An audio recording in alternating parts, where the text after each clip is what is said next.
설명할 때 설명을 하려면 물건을 조사해야 됩니까? 안 해야 됩니까? 해야 되죠. 그러면 일단은 아까 우리가 벽수 도일도 설명하라 그랬잖아요. 그 중에서 이제 벽수 1은 의뢰인에게 물어봐서 조사합니다. 그래서 상태자료 요구사항이 나와 있거든요. 이 상태자료 요구는 매도 의뢰인,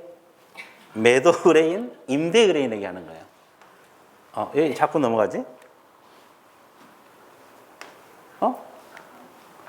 왜 이러지?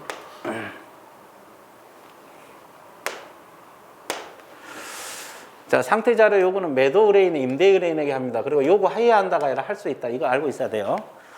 자, 그래서 할 수 있다 동그라미 치세요. 왜? 우리 과목에서는 이제 해야 한다, 할 수 있다가 많이 나오잖아요. 근데 상태자료 요구는 해야 한다가 아니라 할 수 있다. 그러면 주거용 건축물 상태자료 요구사항은 뭐냐? 벽면, 바닥면, 도배에서 벽 동그라미 치세요. 자, 수도, 전기, 가스, 소방, 열공급, 승강기, 배수, 시설물 상태에 있어요. 수. 자, 일조량, 소음, 진동에서 1, 벽수 1입니다. 벽수 1. 그럼 아까 벽수, 도일 중에서 뭐가 빠져요? 도가 빠져요. 그러면 도로는 왜 자료 요구사항이 안 들어가 있어요? 이유. 당첨.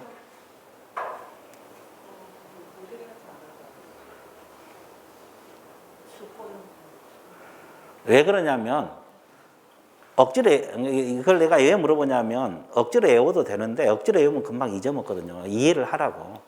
이 벽면, 바닥면, 도배는 거주자만이 알아요. 벽면 균열이 있냐, 바닥면 깨끗하느냐, 도배 필요하느냐, 이건 거주자가 알죠.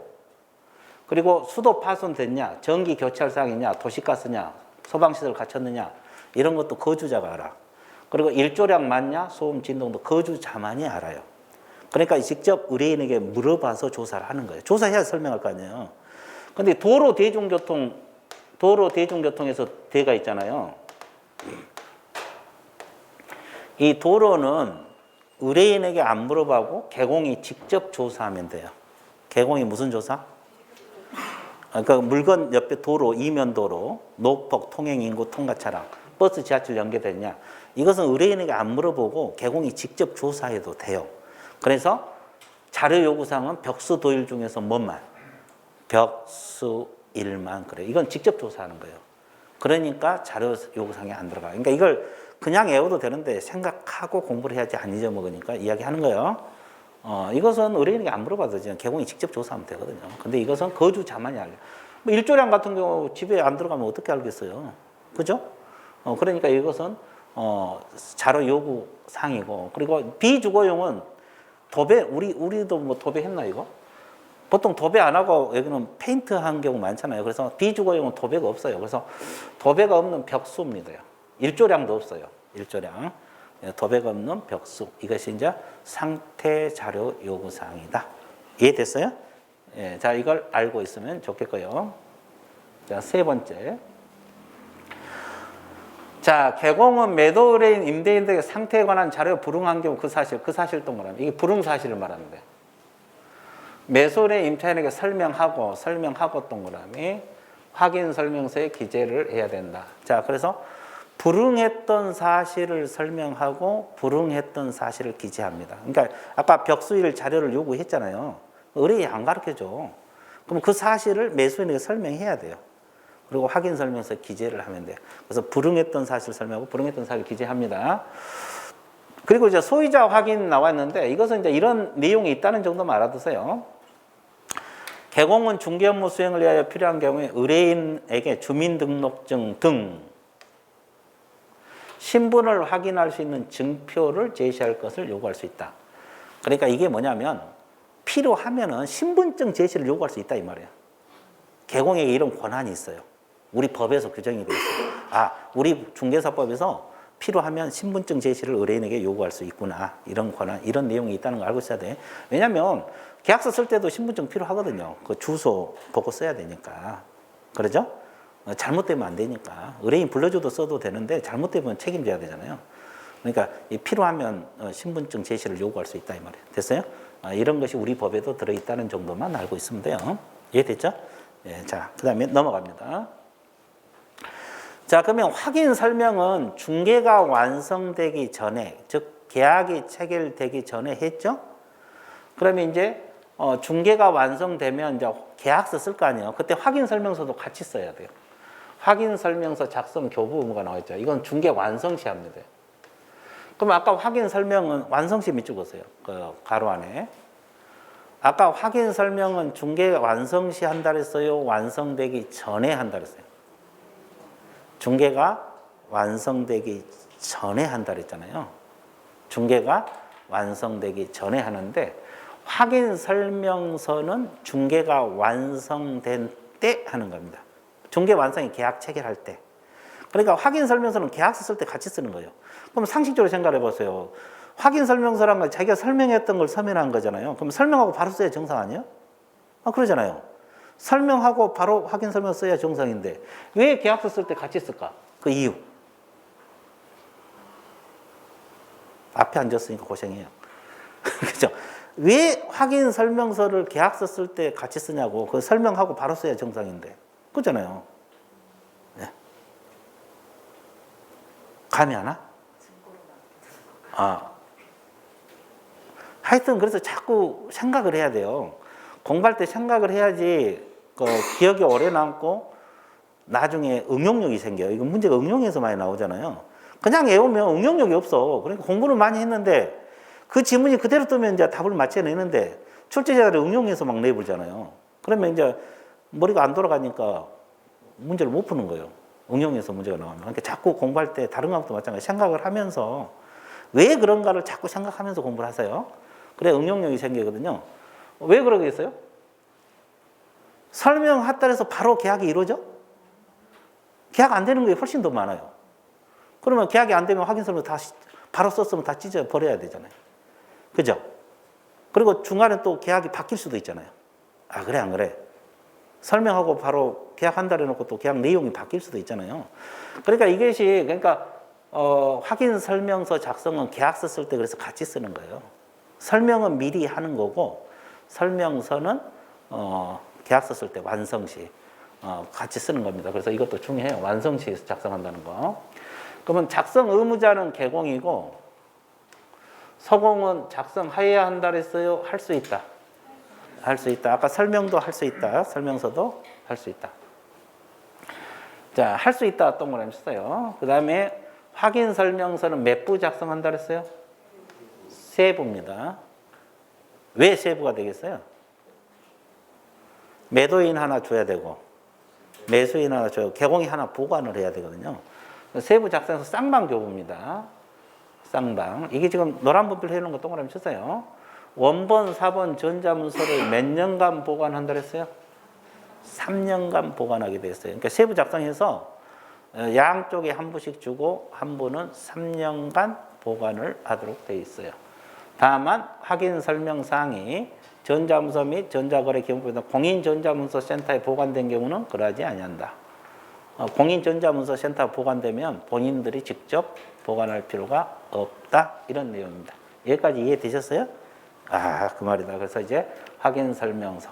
그리고 이제 마지막으로 확인 설명서 서식에 보면은 서명 날인날이 있거든요.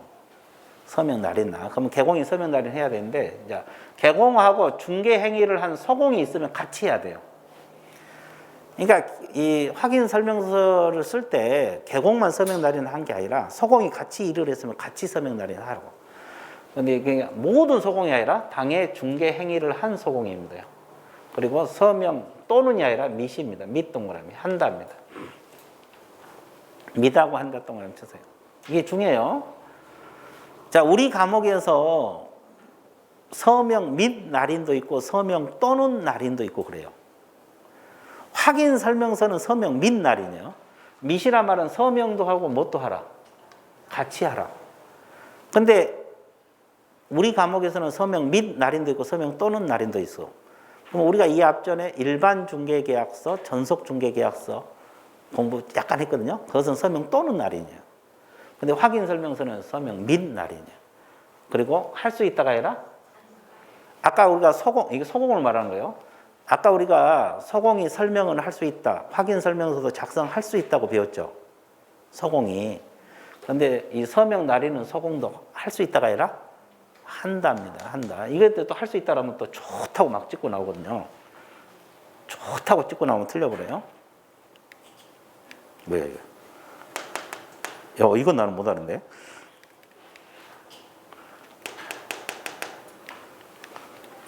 이건 나는 할 수가 없는데.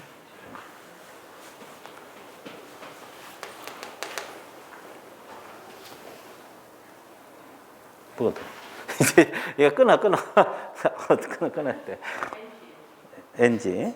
아, 이건 여기까지는 내가 못하는데요? 여기는 이제 어떻게, 이거 전혀 안 나오네. 이게 빠져버렸나?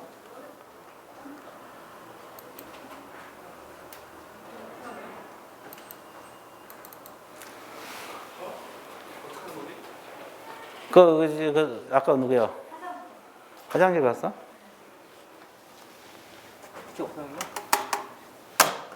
약간, 그에 오라래, 누구야? 아까 누구지, 연우야? 연우 오라래, 연우. 아, 나왔네. 오, 좋아. 아, 설명 한답니다, 한다. 이해됐어요? 예. 자, 그 다음에 여러분 교재 4절 들어갑니다. 4절 제목이 뭐가 나왔어요? 거래계약서 작성 등의 의무. 그러면 이제 거래계약은 누구하고 맺는 계약이냐? 갑하고 을하고 맺는 계약을 거래계약이란 말을 써요.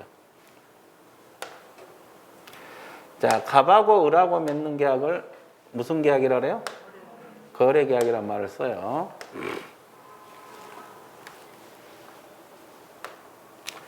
자, 갑하고 을하고 맺는 계약을 무슨 계약? 거래계약이란 말을 씁니다. 갑하고 을하고 맺는 계약을 거래계약을 말해요. 그러니까 매매계약도 거래계약, 임대차 계약도 거래계약, 전세권 설정 계약도 거래계약, 임대차 계약도 거래계약. 이걸 다 거래계약이란 말을 쓰거든요. 자, 그러면 거래계약을 맺으면 계약서 쓰잖아요. 그러면 계약서 작성 의무자는 누구요? 개공입니다. 의무자 개공. 그리고 소속공인중개사는 계약서를 작성해야 한다, 할 수 있다? 할 수 있답니다. 똑같아요. 확인 설명하고. 자, 이걸 알고 있어야 되고, 이제 소공은 할 수 있답니다. 의무사항은 아니고, 이 소속공인중개사는 할 수 있다. 가능. 자, 이렇게 공부를 해주면 되고요. 자, 그러면 거래계약서는 법에 정한 서식이 있느냐? 없어요. 표준 서식이 없다고 했죠. 이 법정 서식, 표준 서식 같은 말입니다. 이 표준 서식하고 법정 서식 같은 말이에요. 법정 서식은 법에 정한 서식이 없다 이 말이에요. 그러니까 이 표준 서식이 없기 때문에 매매계약서, 임대차 계약서 있잖아요. 아무 서식이나 써도 돼요. 노트에다 써도 되고, 문방구에도 계약서 팔아요. 거기서 사다 써도 되고, 또 공인중개사 협회에서 나온 서식 써도 되고, 또 요즘 인터넷에서 서식판 사이트도 많아요. 서식 팔거든요. 거기서 다운받아서 써도 돼요. 사가지고. 근데 그 서식이 이제 표준 서식이었기 때문에 내용이 조금씩 달라요. 계약서 내용들이. 내용이 달라요. 근데 필요적 기재사항만 있으면 관계없거든요. 그래서 법정 서식이 없습니다. 이거 알고 있어야 돼. 대신, 그러면 혼란스럽잖아요. A는 뭐 문방구에 나온 서식 쓰고, B는 협회 나온 서식 쓰고, C는 노트에다 쓰고, 헷갈리죠? 그러니까 국토교통부 장관이 표준 서식을 정하여 그 사용을 뭐 할 수 있다? 권장할 수 있다. 그 사용을 권장할 수가 있다. 그랬어요. 그러면 이제 국토교통부 장관이 그러면 우리가 협회 나온 서식을 쓰자 권장을 했어요. 그럼 거부해도 돼요?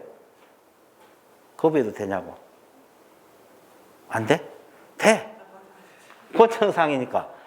국토교통부 장관이 야, 혼란스러우니까 우리 전부 다 협회 나온 서식 쓰자. 그래도 나는 절대 그거 못 쓰겠다. 나는 그냥 문방구에서 사다 쓰겠다. 이래도 된다고. 왜? 권장사항이니까. 제재가 없어. 제재가 없어요. 권장사항이에요. 권장사항. 그래서 여러분들이 나중에 아무 서식이나 편한 거 쓰면 돼요. 사람마다 그 편한 거 쓰고 싶잖아요. 계약서. 이건 법에 정한 서식이 없기 때문에 편한 서식 쓰면 돼요. 자기가 주로 이용했던 서식. 됐죠? 자, 그 다음에 방금 이야기했잖아요. 거래계약서는 표준 서식이 없다 그랬어. 대신 이건 들어가야 돼요. 필요적 기재사항은 들어가야 됩니다. 그러면 거래계약서 필요적 기재사항, 이건 이제 실무 쪽에서 배워요. 이건 나중에 할 거예요. 이건 이제 비교해서 공부하라고 나눈 거고, 이건 이제 실무 쪽에서 배우는데 비교하라고 해놓은 거고, 오늘은 이것만 신경 쓰세요. 그럼 거래계약서 필요적 기준이 9가지가 있어요. 이것도 시험 자주 나와요. 그럼 억지로 외우지 말고 생각을 해봐. 계약서 쓸 때 거래당사 인적사항 들어가야 되겠어요? 안 들어가야 되겠어요? 들어가야 되겠죠. 매도인, 주소, 성명, 주민번호, 매수인, 주소, 성명, 주민번호. 인적사항이 들어가야 돼요. 당연히 들어가야 되겠죠? 생각하면서 해봐요. 그러면 이제 아까도 이야기했잖아요. 이런 주소, 성명 쓰려면 의뢰인들에게 신분증 제시받아서 쓰면 되거든요. 왜냐하면 잘못되면 안 되니까. 그 주소 나와 있잖아요. 신분증에. 그죠? 그래서 이제 인적사항 반드시 들어가야 되고, 그다음에 물건의 표시. 물건의 표시가 뭐가 있어요? 어떤 물건을 사고 파는지 알아야 돼, 몰라야 돼? 알아야 되는 게 물건 소재지, 면적, 지목 이런 거 있잖아요. 이거 계약서에 넣어야지. 그랬잖아요. 물건을 특정시켜야 되니까. 그 다음에 또 뭐가 들어가야 돼요? 계약일. 동그라미 쳤어요, 여기 계약일. 내가 노란 걸로 해놨잖아요. 자, 노란 걸로 해놨잖아요, 일부러. 그 계약일이 또 반드시 들어가야 돼요. 계약일. 그 다음에 또 상식적으로 뭐가 들어가 있어요? 총 거래 금액 들어가야 돼, 안 들어가야 돼? 들어가죠. 3억이냐, 5억이냐. 그리고 이제 계약금 보통 한 10%. 그리고 그 지급일자 등 지급에 관한 사항. 이 등 속에는 지급 방법, 뭐 일시불로 할 것인가, 분할할 것인가, 이런 것도 다 들어가는 거예요, 등 속에. 자, 이런 것이 또 들어가야 되고, 그 다음에 또 뭐가 들어가야 돼요? 물건은? 인도? 일시. 보통 언제 넘겨줘요? 잔금 넘어갈 때 보통 물건 넘겨주잖아요. 잔금 받고. 그러니까 인도 일시가 반드시 계약서에 들어가야 돼요. 그리고 권리 이전의 내용. 어떤 권리가 이전되느냐? 소유권이 이전되느냐, 전세권이 이전되느냐, 임차권이 이전되느냐. 또 그 소유권을 이전할 때 그 전세를 안고 갈 것인가, 그 전세를 제거하고 완전한 소유권을 넘길까, 이런 게 권리 이전의 내용이거든요. 이거 들어가야 돼요. 자, 이거 계약서에 들어가야 돼요. 이해됐어요? 자, 그 다음에 또 필요적 기준이 6가지 나왔잖아요. 자, 그 다음에 또 뭐죠? 계약 조건이나 계약이 있으면 조건 계약 들어갑니다. 이게 무슨 말이냐면, 민법에서 조건 계약 배우잖아요. 자, 토지거래 허가구역에서 토지를 사고 팔 때는 허가를 받아야 되거든요. 그럼 뭐 토지거래 허가를 받을 조건으로, 허가를 안 받으면 계약이 무효니까, 허가 받을 조건으로 계약을 체결할 수도 있어, 없어? 있죠. 그래서 조건이나 기한이 있으면 조건 기한도 반드시 들어가야 돼. 있을 때만. 그리고 이제 이거 별표 쳐서요. 확인 설명서 교부일자. 좀 특이하잖아요.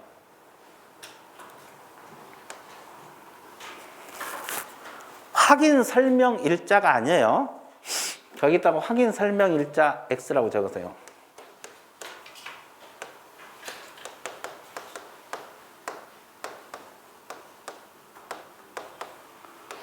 자, 확인 설명 일자가 아니라 확인 설명서 무슨 일자? 교부 일자가 들어가야 돼요. 확인 설명서 교부 일자가 들어가야 되고, 자, 이것은 사실 필요도 없는 거거든요. 근데 왜 이거 필요적 기준에 넣어놨을까? 왜 그러냐면, 확인 설명서 아까 배웠죠? 확인 설명한 거, 서면한 거. 이 교부 일자를 왜 넣냐면, 이제 요즘은 확인 설명서 다 써주거든요. 개공이. 계약서 쓰고 확인 설명서 다 써줘요. 근데 옛날에는 이거 안 써주고 계약서만 써준 중개업소들이 많았어요. 예, 그러니까 이걸 필요적 기재사항으로 넣어놓으면 이걸 안 써줄 수가 없잖아요. 그죠? 그러니까 이걸 확인 설명 써달라고 간접적으로 강제를 하는 거예요. 그래서 이걸 넣어놓은 거예요. 법에다가. 확인 설명서 교부일자가. 요즘은 다 써져요. 요즘은 다 공부도 하고. 그러니까 다 써주는데 옛날에는 계약서만 써주고 이거 안 써준 중개업소들이 많았거든요. 그러다 보니까 저걸 필요적 기재사항으로 넣어놔야만이 확인 설명서를 써줄 수밖에 없거든요. 그래서 확인 설명서 교부일자 들어가고, 그 다음에 그 밖에 약자 특약사항을 말하는 거예요. 특약사항. 그죠? 뭐 위험부담이랄지 담보책임 관련 사항, 이런 특약사항을 또 넣고, 그래서 총 9가지예요. 이것도 이제 그 필요적 기재사항이 아닌 걸 골라라, 이렇게 시험 자주 나오거든요. 그러니까 9가지를 읽어 두셔야 돼요. 근데 여기서 주의할 거 있어요. 지금 9가지 속에 공법상 이용제한 거래규제에 있었어요? 없었어요? 없었죠? 없어. 앞으로 다시 넘겨볼게요. 없잖아요. 없죠? 있어요? 없어요? 없죠. 근데 아까 전속 중개 계약을 맺으면 정보 공개사항에 이용 제한 거래 규제 있었고, 아까 확인 설명사항에도 공법상 이용 제한 거래 규제 있었어 없어서? 있었잖아요. 근데 거래 계약서는 없어요. 근데 이제 지금은 안 헷갈리지만 한 일주일 지나서 공법상 이용 제한 거래 규제가 거래 계약서 필요적 기재 사항이다 그러면 다 맞다고 찍고 나와. 없는데. 그러니까 거기다 적어. 공법상 이용 제한 거래 규제 X라고 적었어요. 이용 제한하고 그렇죠. 거래 규제. 이것은 필요적 기재사항에 들어간다 안 들어간다? 안 들어간다. 공법상 이용 제한 거래 규제는 필요적 기재사항에 들어간다 안 들어간다? 안 들어간다. 이제 나중에 시험에 이용 제한 거래 규제도 필요적 기재사항이다 그러면 더 좋다고 찍고 나와요. 안 그럴 것 같죠? 나중에 시험 봐봐. 작년에 공부해 보시면 다 알 거예요. 그렇죠? 그죠? 잊어먹어. 지금은 안 잊어먹지. 지금 배우고 바로 풀면 다 풀어. 다 맞아. 근데 일주일 지나면 또 틀리고, 2주일 지나면 또 틀리고, 한 달 지나면 이제 완전히 다 틀려가나요. 그렇죠? 여기 계시면 거의 다 틀려나가요. 그러니까 이것을 자꾸 연습을 해야 돼, 연습을 해야 돼. 그리고 검인계약서는 나중에 할 거예요. 비교해서 하면 되고. 일단, 거래계약서 필요적 기재사항 9가지 자꾸 읽어 넣으세요. 자꾸 읽어 넣어서 이제 거래계약서는 노트에도 써도 관계없어요. 근데 이건 들어가야 돼요. 이 거래계약서 필요적 9가지는 반드시 들어가야 되니까 알고 있으면 돼요. 표준 서식이 없는 대신 필요적 기재사항은 존재한다는 거. 정리되고 있죠? 자, 그 다음에 거래계약서도 이제 마지막으로 서명하고 날인해야 돼, 안 해야 돼? 해야 되죠. 자, 개공하고 당해 중개행위란 소속 공인 중 함께 미다고 한다. 똑같아요. 아까 확인 설명서하고. 미다고 한다 동그라미. 그러면 우리 과목에서 서명 및 날인하고 서명 또는 날인이 있다 그랬죠. 및 날인은 어디만 나와? 아까 배웠던 확인 설명서하고 이 두 군데만 나와요. 공부하기도 편해요. 두 군데만 밑이에요. 그리고 나머지는 전부 또는이에요. 그러니까 공부하기 편한 거예요. 그러니까 예를 들어볼게요. 일반 중개계약서 서명 또는 날인, 전속 중개계약서 서명 또는 날인, 그리고 나중에 배울 부동산 거래계약 신고서, 해제 신고서, 변경 신고서 다 서명 또는 날인이야. 그러니까 다 서명 또는 날인이고 거래계약서하고 확인 설명서 두 군데만 밑입니다. 그러니까 공부하기 편한 거죠. 밑하고 한다 동그라미 쳐놓으면 돼요. 됐죠? 자, 그리고 법인은 누가 서명 날인하냐? 대표자가 합니다.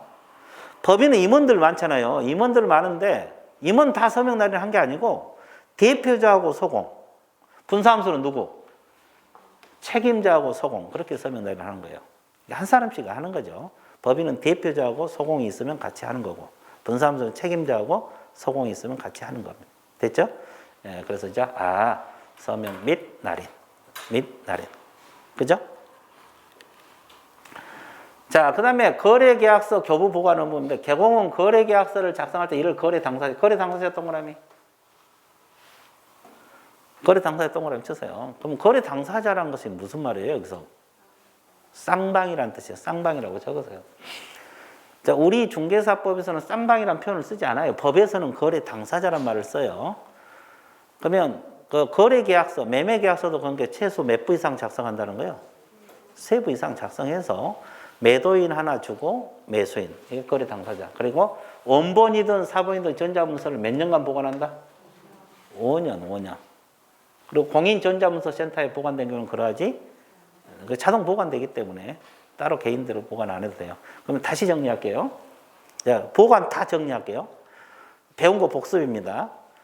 이 앞뒤에 일반 중개계약서, 전속 중개계약서 배웠죠? 일반 중개계약서는 몇 년 보관한다고 배웠어요? 이 앞뒤에 배웠어요. 딱 1주 지났거든요. 자, 당첨. 예, 이 앞뒤 안 나왔나? 나왔어요? 하여튼 틀렸고. 여기 5년? 엄청 틀려버렸고. 3년? 강력 주장하십니까? 예, 틀렸어요. 네? 네, 좋아. 봐. 한 번 들어가지고는 기억이 있어요, 없어요? 없죠. 공부가 그렇다 이 말이에요. 그럼 그게 어려운 거 아니잖아요. 이해가 안 된 게 아니고. 일주밖에 안 지나서 딱 7일. 와, 근데 기억이 없다. 일반은 몇 년 보관한다는 규정이 없다고 했어요. 그러면 전속중개계약서는 3년이라고 배웠고, 확인설명서는 아까 몇 년? 3년. 거래계약서는? 그러면 잊어먹어도 내가 한 번씩 읊어줘. 모아가지고. 다시 정리할게요. 일반중개계약서는 보관 규정이 없어요. 전속중개계약서는 3년. 확인설명서도 3년. 거래계약서 5년. 잊어먹으면 내가 한 번씩 읊어줘. 걱정 안 해도 돼요. 걱정 안 해도 되는데, 거기 적어 놨을 거예요. 몇 페이지다 적어 놨냐면, 46페이지 적어 놨을 거예요. 결석 안 하신 분들은. 46페이지, 내가 적어 놓으라 그랬거든요. 적어졌어요? 일반중개계약서 파트에 1절. 거기 적어 놨어, 안 적어 놨어? 뭐라고 적어 놨어요? 봐, 적어 놨잖아요. 거기는 왜 안 적어 놨어? 적어졌어요? 적어졌죠? 내가 적어 놓으라 그랬어요. 분명히. 어디에 적어 놓은지를 몰라서 그래. 이제 찾았어. 수험생들 허다해요. 한 바퀴 돌 때 여기다 적어 놓잖아요. 그럼 두 바퀴 돌 때 또 설명하면 또 저쪽에다 또 적어놔. 안 적어진 줄 알고. 또 세 바퀴 돌면 또 뒷장에다 또 적어 놨어. 다 적어. 근데 안 적어 놓은 줄 알고 또 적거든요. 수험생은 허다해요. 그런 경우. 그렇죠? 신기할 정도죠? 봐. 그러니까 자꾸 연습을 해야 돼요. 자, 다시 정리해 드릴게요. 일반 중개계약서는 몇 년 보관 규정이 없다 그랬어요. 전속 중개계약서는 3년, 확인설명서 3년, 거래계약서 몇 년? 5년. 그러면 이 내용이 어려운 거 아니죠? 그죠? 근데 일주 지나면 기억이 없더라. 그러니까 여러분들이 내가 그래서 처음에 시작할 때 이야기했잖아요. 10번을 봐야지. 최소 10번. 시험장에 간다. 예, 다 기억이 없어지니까. 근데 보통 내가 이렇게 10번 이야기하잖아요. 공부 많이 한 수험생들은 30번, 50번 본 수험생도 되게 많더라고. 아니, 과거 합격생들 보면은 내가 10번만 보라 그랬는데 30번 봤다고 50번 봤다는 사람도 있어요. 그죠? 이제 이게 시간이, 이렇게 공부를 하다 보면 빨리빨리 볼 수 있거든요. 처음에는 시간이 걸리지만 나중에는 금방금방 봐요. 공부했기 때문에. 그러면 30번 볼 수 있어요. 충분히 이 시간이 나옵니다. 물론 이제 공부를 좀 했을 때 말이에요. 전혀 안 하면 안 되겠죠. 전혀 안 해버리면 30분 볼 수가 없죠. 자, 그 다음에 이제 교부 서류가 있어요. 자, 쌍방 동그라미 있어요. 쌍방 교부 서류하고 일반 교부 서류가 있습니다. 쌍방 교부 서류는 세부 이상 작성한 거겠죠? 거래계약서는 세부 작성해서 쌍방 줘야 되죠? 한부 5년. 확인설명서도 세부 이상 작성해서 쌍방 줘야 되죠? 한부 3년. 이거 보증관계증서 사본도 쌍방이에요. 이게 뭐예요, 이게? 업무보증관계증서 사본이라는 게 뭘까요? 보험증서. 우리가 중개하기 전에 보험 들으라 그랬잖아요. 그럼 보험 들면 보험증서 나와, 안 나와? 원본은 사무소에 게시하고, 원본은 사무소 게시하라 그랬잖아요. 그럼 사본 양쪽에 하나씩 줘야 돼요. 아니, 매도인도 이거 가지고 있어야죠. 사고 터지면 또, 여기 보험, 어느 보험회사인지 다 알아야 되고, 보험 금액이 얼마인지 알아야 되니까, 이거 사본 주게 돼 있어요. 쌍방이요. 그리고 이것은 일반 교부 서류는 일반 중개계약서하고 전속 중개계약서. 이건 몇 부 작성해요, 둘 다? 2부. 그러니까 의뢰인 하나씩 주고, 개공이 하나 보는 거. 이건 일방. 이 세 가지는 쌍방. 됐어요? 그렇게 공부를 해주면 되겠고요. 자, 그 다음에 거래계약서 거짓 기재 금지 나와 있어요. 개공이 거래계약서를 작성하는 때에는 거래 금액 등 거래 내용을 거짓으로 기재하거나 서로 다른 2개 이상 거래계약서를 작성해서는 아니 된다. 그러면 계약서 쓸 때 거짓 기재하지 말고 이중계약서 쓰라는 거요, 쓰지 말라는 거예요. 근데 이것은 한 번 읽어보면 절대 안 잊어먹어. 근데 이제 뭐가 문제인지 아세요? 제재가 시험에 자주 나오는데 제재를 자주 틀려. 그럼 거짓 기재하거나 이중계약서 쓰면은 개공이 그러면 어떤 제재 들어간지 아세요? 임의적 등록 취소입니다. 임의적 등록 취소라고 적으세요.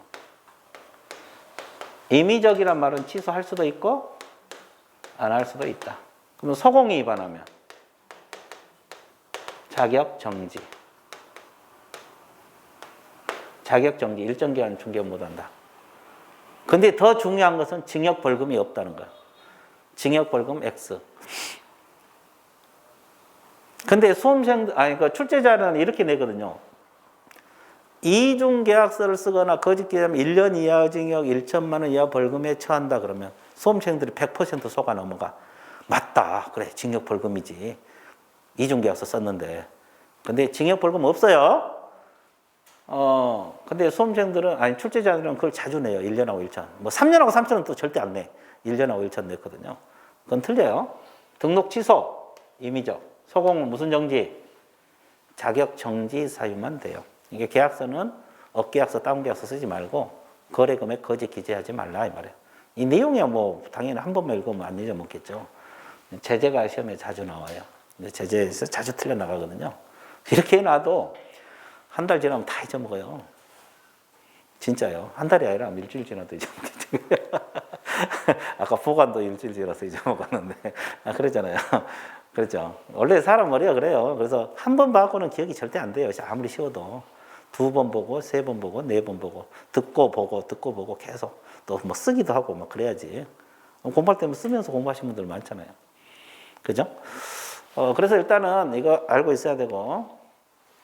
자, 그 다음에 이제 거래계약 파트 끝났고, 그 다음에 이제 뭘로 들어가느냐? 손해배상 파트로 들어갑니다. 자, 손해배상 책임보장 성립요건 나와 있는데, 자, 이 파트가 무슨 파트냐면, 자, 칠판 봐보세요. 손해배상 파트. 이 건물입니다. 의뢰인. 개공에게 의뢰가 들어왔어요. 그래서 이제 상대방 찾아서 설명을 해줬어요. 그래서 이제 계약을 체결해 줬거든요. 근데 이 사람이, 개공 소개로 물건을 샀는데, 개공 잘못 때문에, 개공이 이제 고의든 과실이든 잘못해갖고 손해가 발생을 했어요. 손해가 발생을 했습니다. 자, 손해가 얼마 정도가 발생을 했을 것 같아요? 한번 찍어봐요. 개공 잘못 때문에 물건을 샀는데 하자 때문에 손해가 발생했어요. 손해가 얼마 정도 발생했어요? 손해액을 찍어봐. 1억, 여기는. 5천. 예, 2억 2천만 원 발생했어요. 2억 2천. 자, 많이 발생했죠? 왜 2억 2천이 나온지 아세요? 여러분들 이해를 돕기 위해서 그래요. 여러분 이해하기 쉽게 하기 위해서 내가 2억 2천을 한 거예요. 그러면 이 개업공인중개사는 얼마까지 손해배상을 해줘야 될까요? 2억 2천 다 해줘야 돼요. 손해 난 만큼. 손해 난 만큼 다 해줘야 되거든요. 근데 이 개공이 돈이 없으면 아무리 법에서 손해배상 해달라 해도 손해배상 받을 길이 없죠. 그래서 보험 들어라 그랬잖아요. 그래서 우리가 보험 들고 영업을 한 거거든요. 그럼 공인중개사인 개업공인중개사는 보험 얼마 정도 들어야 될까요? 2억 원을 들어야 돼요. 작년까지 1억인데 올해부터 2억입니다. 여러분들부터 2억인데 2억 원 이상 들어야 돼요. 그러면 2억 원 들어야 돼요. 그러면 이제 보험이죠, 보험. 2억을 들어야 되는데 그러면 이 피해자는 일단은 이 피해자 있잖아요. 이 피해자는 일단은 보험회사를 상대로 2억 청구해서 받아낼 수가 있어요. 그럼 2억은 해결됐어, 안 됐어? 2억 2천 중에서. 그러면 2천만 원 이야기 못 받았죠. 그럼 2천만 원은 직접 개공에게 청구를 합니다. 나머지 돈 2천만 원을 청구했어요. 그러면 2억 2천 다 해결됐어, 안 됐어? 됐잖아요. 그러면 보험회사는 지금 누구 때문에 2억까지 배상을 해준 거예요? 개공 때문에. 그러면 개공이 갚으라고 할 수 있냐 이 말이에요. 구상할 수 있냐 이 말이에요. 구상권 행사할 수 있을까요? 없을까요? O가요? X가요? O. 구상. 구상한다는 말 들어봤죠? 우리가 해줬으니까 나한테 빨리 갚아라, 이거. X. 구상 안 된다. 보험이니까. 여기는 X. 보험이니까. 여기는 X.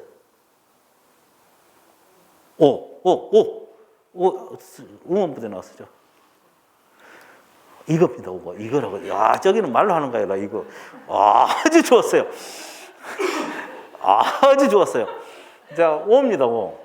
아주 좋았어요. 5요. 구상 들어가요. 그러면 우리가 보통 여러분들 보험 들 때는 구상 안 들어오죠. 근데 이것은 그런 보험하고 틀려. 이것은 이게 개공 자기를 위한 보험이 아니라 이 사람들을 위한 보험이에요. 타인을 위한 보험이거든요. 보증만 해주는 거예요, 보증만. 그래서 결국은 구상 들어와요. 그러니까 결국 개공은 책임 다 지는 거예요. 이해됐어요? 손해 난 만큼. 그래서 우리가 지금 배운 것은 우리가 보통 생각하는 보험하고 약간 차이가 있는 것이 구상을 할 수가 있다는 거지. 개공이 결국 책임 다 져야 돼요. 이해됐어요? 이 단원. 그래서 우리가 이제 손해배상 성립 요건하고 보증을 어떻게 해야 되냐. 이걸 공부하는 단원이 이 단원이다. 이렇게 생각을 하면 돼요. 여기까지 정리됐죠? 그럼 이제 하나씩 분석 들어갈게요. 그러면 이제 손해배상 책임의 성립 요건이 나와 있잖아요. 개업공인중개사, 고용인이죠.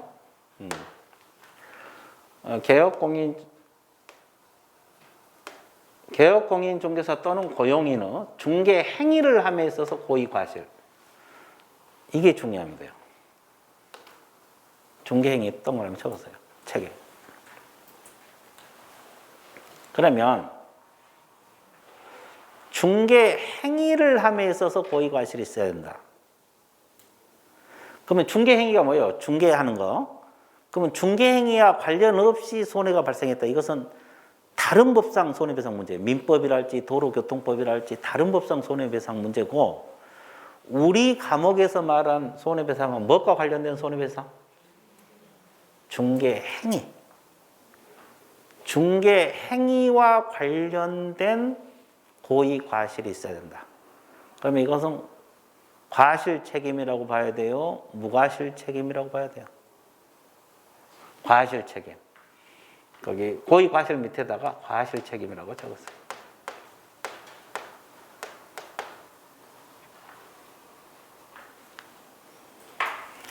그리고 또는 자기의 중개사무소를 어떻게 했다? 다른 사람은 중개행위 장소로 제공했다. 이건 사무소 빌려줬다 이 말이에요. 그럼 빌려줬는데 그 다른 사람이 그 사무소에서 사고 쳐버리면 사무소 주인도 책임지라 이 말이에요. 사무소 주인도 책임져라. 이것이 이제 이거 뒷지문이거든요. 그러면 사무소 빌려준 것 때문에 개공이 지는 책임은 과실 책임으로 봐야 돼요? 무과실 책임 봐야 돼요? 이건 무과실이에요. 여기다가는 무과실 책임이라고 적었어요.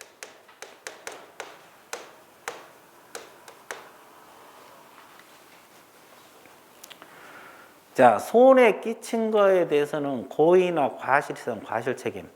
사무소 빌려줘가지고 사고 터지면 무과실 책임. 사무소 주인은 무조건 책임져야 돼요. 그러니까 여러분들 사무소 빌려주면 안 돼요. 근데 중개하다 보면 사무소 쓰고 빌려줄 상황이 발생할 수도 있거든요. 근데 빌려줘가지고 사고 안 터지면 관계없겠지만 사고 터지면 사무소 주인은 무조건 책임. 무과실이에요, 무과실.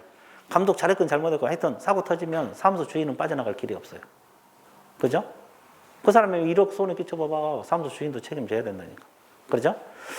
자, 그러면 여기서 이제 이게 중요하다 그랬죠. 우리 과목에서 손해배상 성립은 중개 행위와 관련된 손해배상만 발생한다.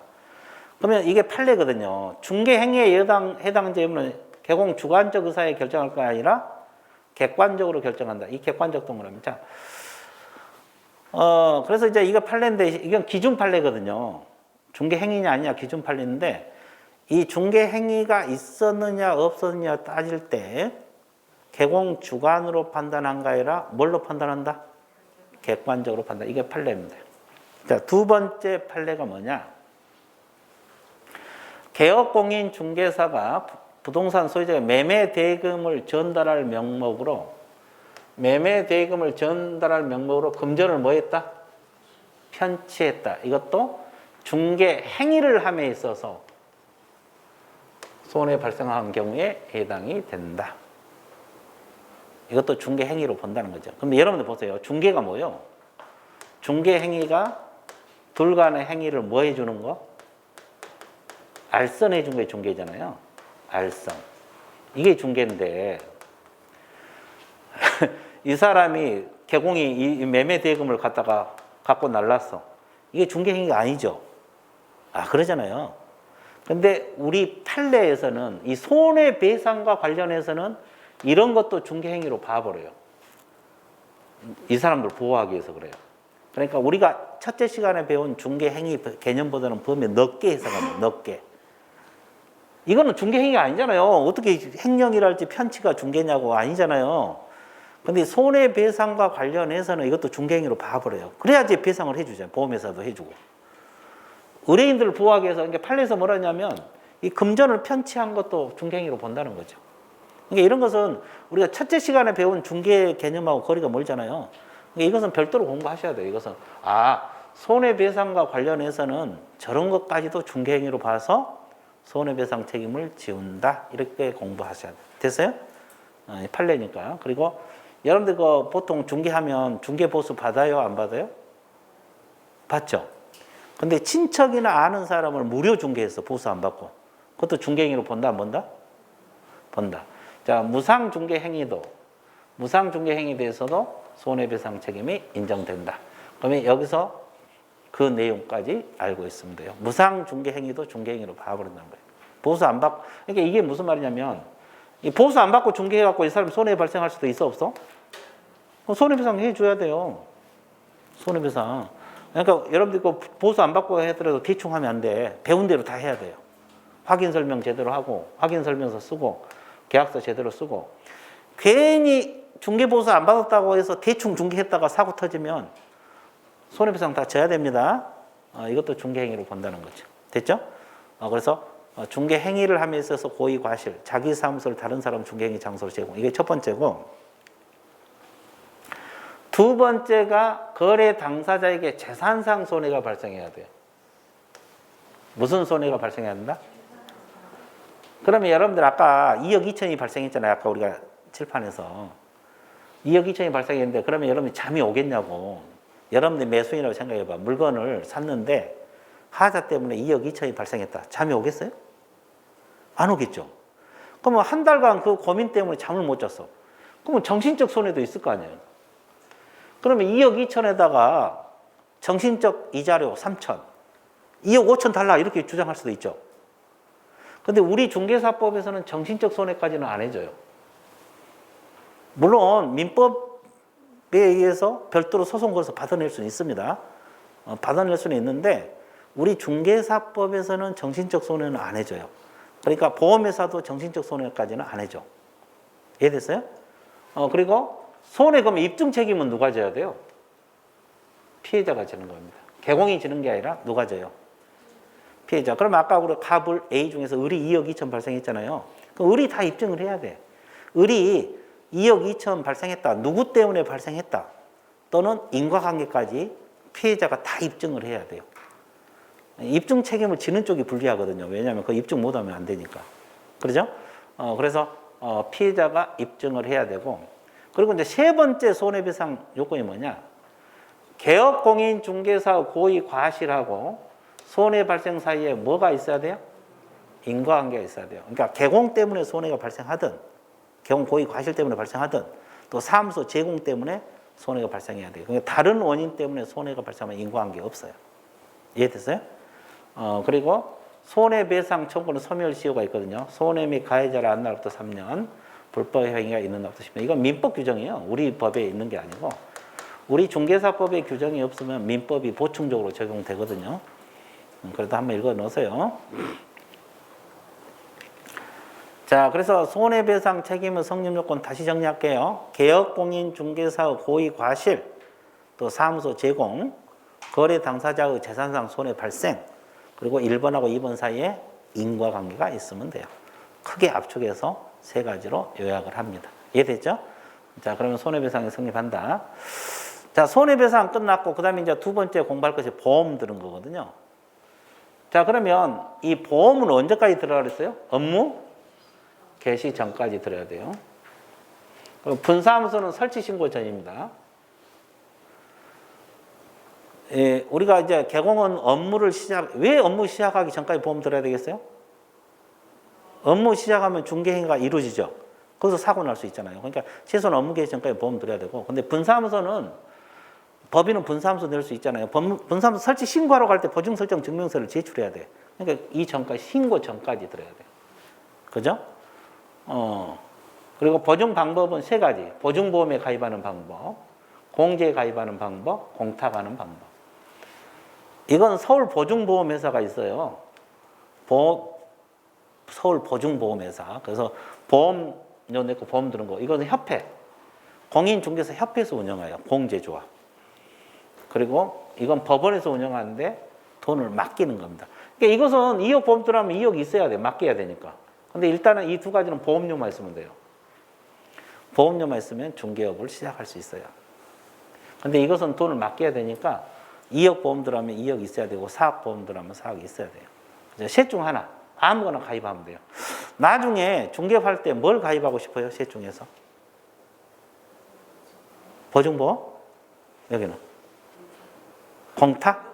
예, 밥 사달라래. 공탁은 일단 돈이 있어야 돼, 없어야 돼? 있어야 돼요. 2억 보험 들으면 2억 있어야 돼요. 그죠? 근데 여기는 보험료만 있으면 돼요. 일단은. 이해됐어요? 셋 중 하나 아무거나 가입하면 됩니다. 자, 그 다음에 보증 설정 금액. 이게 이제 작년하고 바뀌었잖아요. 작년하고 바뀌었는데, 법인 개공은 작년에 2억이었거든요. 근데 올해부터, 여러분 때부터는 4억입니다. 보험 4억 원 이상. 그리고 분사무소 하나 낼 때마다 얼마 써? 2억 원의 추가 설정이에요. 딱 2배로 올랐거든요. 딱 2배로 올랐어요. 근데 지금 우리가 집값이 한참 올라가가지고 지금 올랐잖아요. 그럼 집값 뚝 떨어지는데 다시 내려야 되는 거 아니에요, 이거? 그죠? 원래 가격으로 너무 내려왔잖아요, 지금. 2년 전 가격으로. 이것도 내려야 되는 거예요. 이것만 올려놨어, 지금. 가격이 올라가가지고 사고 터져도 이제 가격이 올라갔으니까 많이 터질 거 아니에요. 그러니까 보험료를 올렸는데 이건 안 내려가. 이제 이건 안 내려갈 거예요. 내가 생각해도 절대 안 내려갑니다. 그죠? 집값 떨어져도 안 내려갈 것 같아요. 자, 일단은 법인 개공은 얼마? 분사무소 하나 낼 때마다 얼마? 추가 설정해야 돼요. 그럼 법인이 주사무소 하나 있다고 분사무소 하나 설치하면 얼마? 6억이 돼야지, 6억이 들어요. 그 다음에 여러분 이제 개인적으로 하면 이거잖아요. 공인중개사인 개공하고 중개인. 이것은 얼마? 2억 원 이상. 그리고 특수법인 있잖아요. 특수법인 뭐예요? 지역농협, 지역산림조합, 산업단지관리기관, 한국자산관리공사 있잖아요. 다 2천만 원입니다. 다 2천만 원이야. 등속에가 이제 다, 나머지 다 들어요. 2천만 원 이상. 2천만 원 이상. 2천만 원 이상. 이해되셨어요? 자, 이 금액은 외우셔야 돼요. 이제 이게 이제 바뀌었잖아요. 이게 바뀌었으니까 무조건 외우셔야 되겠죠? 시험 나올 수도 있고. 이것이 이제 뭐 어려운 건 아니니까 일단 머릿속에 넣어야 되고. 자, 그러면 보험을 들었으면, 이제 보험 들면은 뭐가 나와요? 보험 증서가 나오죠. 여러분들 자동차 보험 들어도 자동차 보험 증서 나오잖아요. 그럼 이게 증빙서류예요. 증빙서류가 뭐냐? 보증보험 증서 4번 등, 공탁증서. 이 등 속에는 공탁증서 4번, 공제증서 4번. 이게 필요하겠죠? 그러니까 원본은 왜 제출하지 않냐면 원본은 게시해야 되잖아요, 사무소에. 보험증서 원본은 게시해야 되니까 신고하러 갈 때는 4번을 갖춥니다. 갖춰서 등록관청, 남양주시에다가 신고를 합니다. 보험 신고한 거예요, 보험 신고. 보험 들었다고. 이제 전자문서 하고, 다만 보증보험회사, 공제사업자, 공탁기관의 보증사실 등록관청에 직접 뭐하면? 통보하면 신고를 생략할 수도 있다. 직접 통보하면 신고를 생략할 수도 있다, 없다? 있다. 자, 보증 변경 재설정 신고가 있어요. 자, 이거 보세요.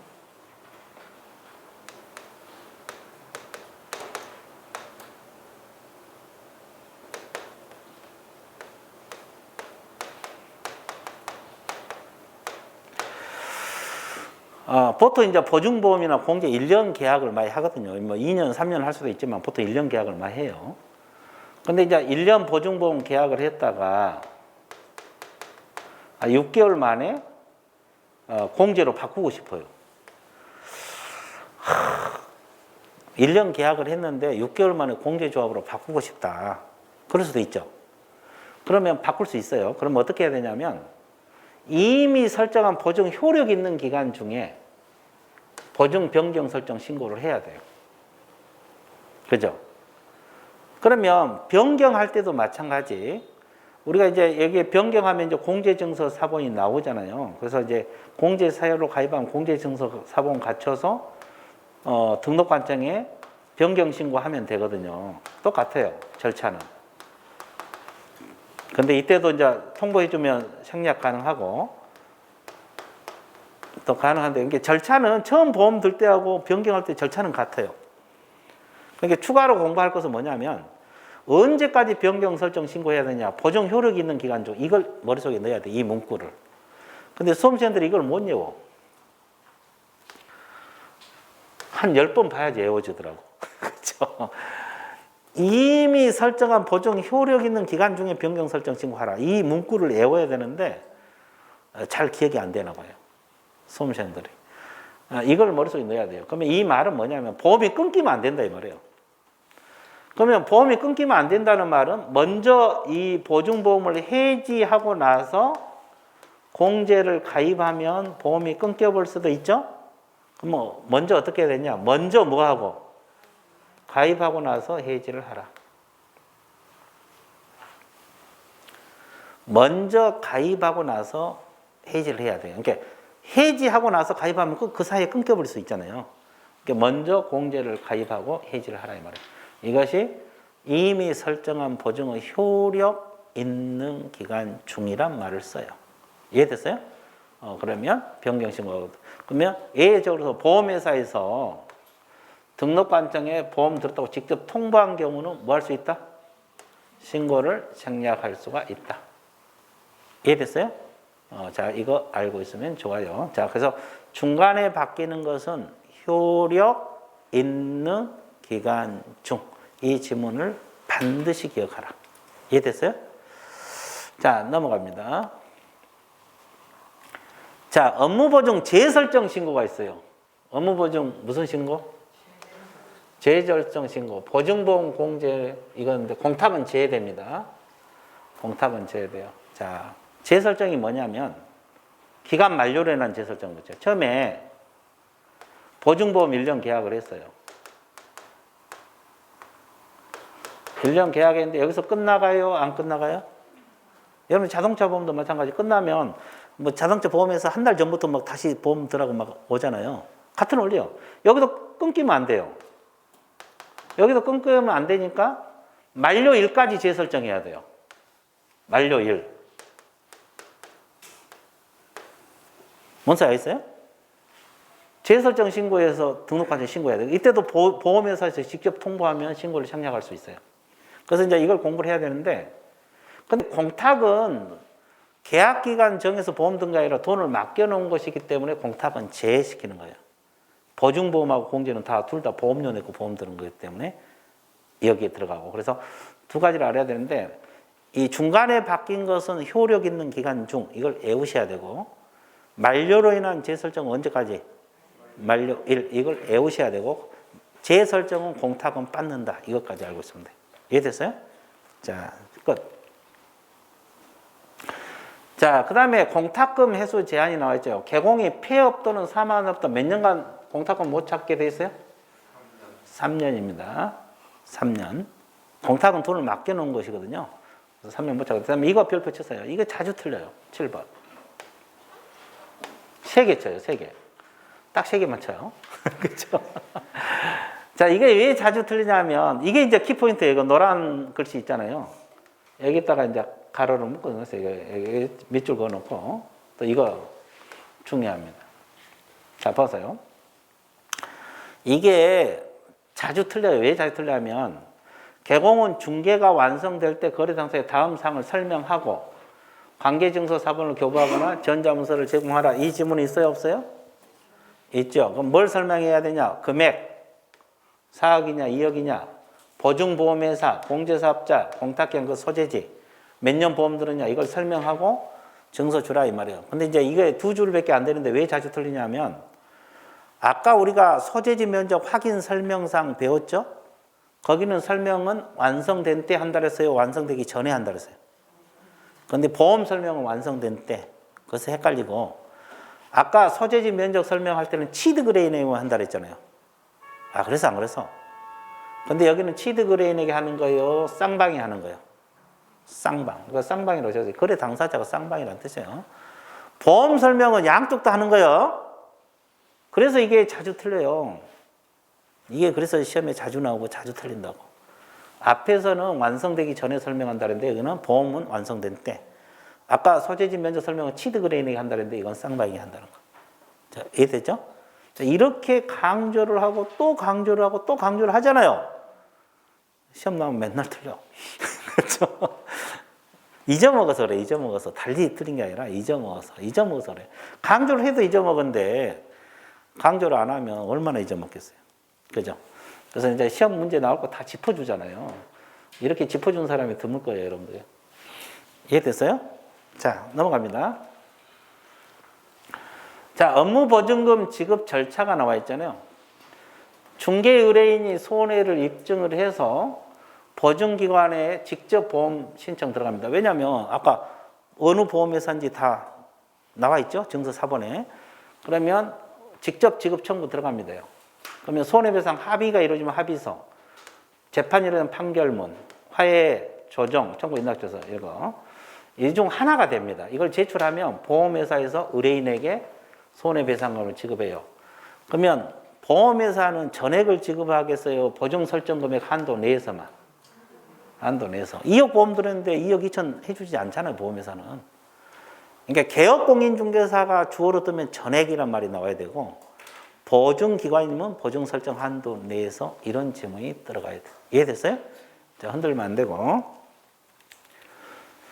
자, 보증 변경 시, 이것도 자주 틀려요, 이거요. 이것도 자주 틀린 것 중에 하나인데, 보증 변경 시 보증금 지급 기관이 있잖아요. 손해 발생 원인 행위, 중개 행위를 할 당시 이 지문, 이걸 외우셔야 되는데, 자, 그러면 이게 무슨 말이냐면, 처음에 보증보험에 가입을 했어요. 중개 행위를 할 당시에는 분명히 보증보험에 가입했어요. 근데 계약할 때는 몰라서 손해가 난 사실을. 근데 1년 후에 손해 사실 알고 보험금을 청구하려고 보니까 공제조합으로 바뀌어 있더라. 개공이.